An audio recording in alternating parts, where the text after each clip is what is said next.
جو فاتحہ منصوص ہے کہ لا علاج بیمار اس سے ٹھیک ہوا ہے۔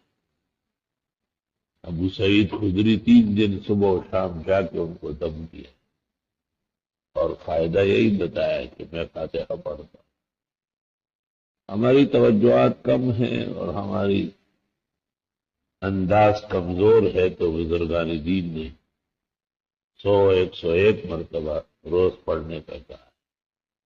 غزالی نے احیاء میں اور حافظ عراقی نے تخریج میں لکھا ہے کہ مجرب و مشاہدہ میں ہر طرح کی پیچیدگی اور پریشانی اللہ اس سے دور فرمائے۔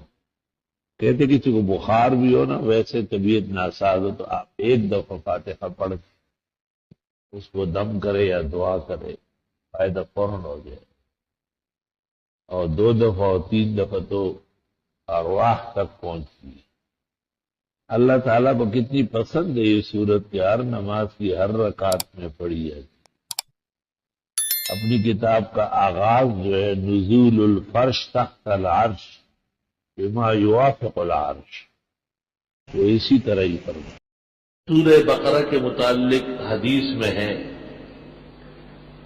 کہ جس گھر میں اور جس جگہ یہ پڑھی جائے، شیاطین، جنات، شرپسند، وہ سب کے سب وہاں سے بھاگ جاتے ہیں۔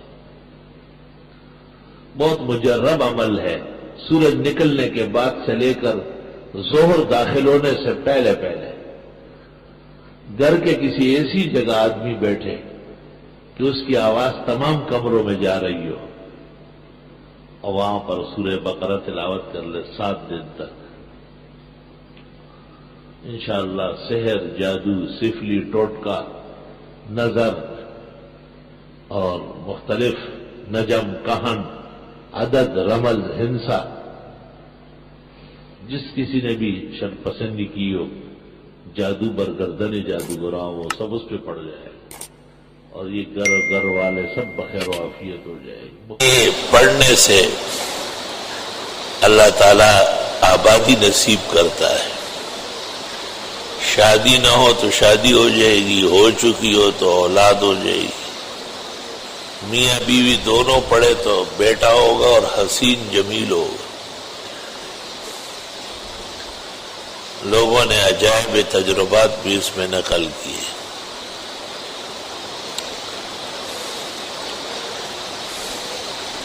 ایک حیران کن فائدہ میں نے اس کا دیکھا ہے کہ یہ امراض کے لیے شفا کا بڑا اکسیر ہے۔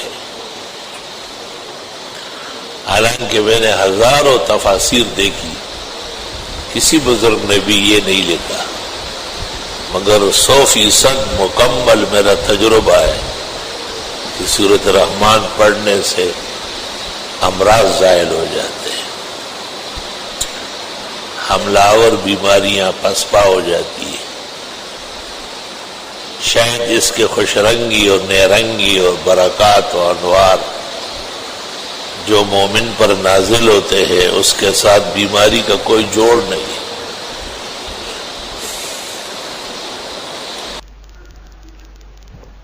حدیث میں ہے، بخاری کتاب الحوض میں ہے، جلد ثانی میں، مسلم میں بھی ہے کہ میں حوض کوثر سے کچھ لوگوں کو روکوں گا، وضو اور نماز کے آثار سے دکھائی دیں گے کہ وہ میرے امتی ہے، لیکن مجھ سے کہا جائے گا کہ یہ آپ کی امت نہیں ہے، انہوں نے بدعت کی ہے، تو میں ان کو حوض کوثر سے بھی ہٹاؤں گا۔ شاہ ولی اللہ محدث دہلوی کہتے ہیں کہ حوض کوثر حقیقت میں آپ کی سنت متشکل ہو جائے گی، اس لیے اہل سنت رہیں گے اور اہل بدعت وہاں سے نکال دیے جائیں گے۔ صحابہ بھی بہت پریشان تھے۔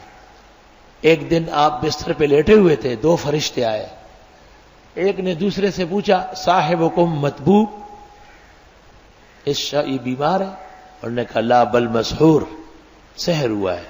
من سحرہ، کس نے کیا ہے؟ کہا فلان ابن فلان نے، اور فی بیر ذی اروان، ایک کنواں ہے بیر ذی اروان، اس میں تعویذ اور گنڈے لٹکائے ہیں۔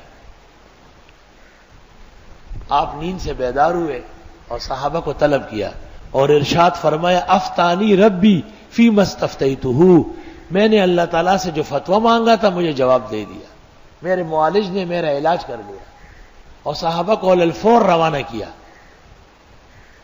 جب یہ لوگ وہاں پہنچے تو ایک ڈیکا کے ایک دھاگا نیچے لٹکا ہوا ہے اور اس کے ساتھ تعویذ لٹکے ہوئے ہیں۔ ان تعویذوں کی وجہ سے پانی کا رنگ جو ہے وہ مہندی کی طرح سرخ ہو چکا ہے، اور اس کے اندر کھجور کے نر کا بیج، حضرت کے کنگھی کے دانت، حضرت کی داڑھی اور سر کے بالوں کے ٹکڑے، اور کھیل اور مرچ اور دیگر گن بلا جیسے جادوگروں کے کرتب ہوتے وہ سب ملائی گئی تھی۔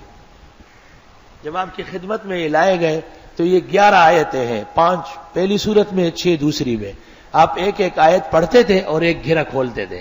جب 11 گھیرے کھل گئے اور 11 آیتیں پوری ہوئی، سارا نشیتم بسیتا، تازہ دم، خوش و خرم، جیسے کبھی بیمار ہوئے ہی نہیں تھے۔ ابن جریر نے اپنی تفسیر کے حواشی میں اس جگہ لکھا ہے کہ صحابہ نے تابعین کو رد سحر میں یہ 2 بلکہ یہ 4 کل بتائے ہیں کہ یہ صبح و شام پڑھا کرے۔